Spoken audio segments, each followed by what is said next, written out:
Good evening. My name is Mark Stevens. I'm the Director of Tourism Development for the Georgetown County Chamber of Commerce. I oversee the Chamber's Visitor Center at 531 Front Street. Our center is located in the historic Harper House, which was built around 1850. This rezoning that we're talking about often takes us into account, doesn't take us into account, or leaves us out altogether. So tonight I'm reminded of lyrics from Joni Mitchell. Don't it always seem to go that you don't know what you've got till it's gone?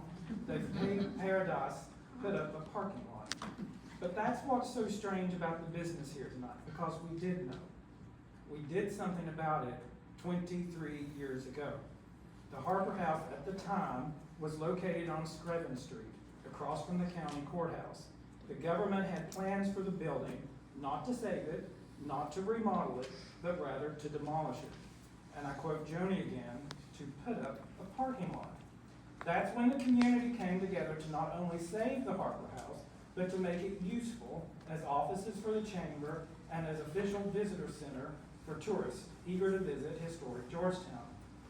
Needing a permanent home of its own, the Chamber stepped up to save the historic building, working with the city, the county, and Evening Post Publishing and Georgetown Communications, owner of the Georgetown Times, and where the land where the building, our building, is now located on Front Street.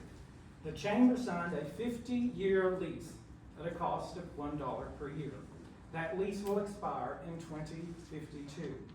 Following the 2002 move, they moved the Harper House from Screven to 531 Front Street. So following that move in 2002, the Harper House was in need of repairs. The Chamber collected more than $150,000 in contributions to complete a $400,000 project. A portion of the donations were from businesses and supporters purchasing personalized bricks for $100. Each are a permanent part of the walkway leading to the front door. The South Carolina Maritime Museum actually was part of that building until 2011. Renovating the house into the Chamber's new offices and the Visitor Center required help from many sources, including Rotarians at Georgetown who donated landscaping in the gazebo that's now in front of the building. George Chastain, Executive Director of Hobcob Barony, served as the Chairman of the Chamber's Board of Directors at the time and worked with the committee in charge of renovations for all of that.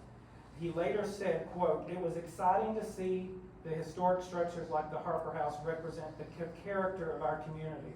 The Chamber stepped up to preserve that character."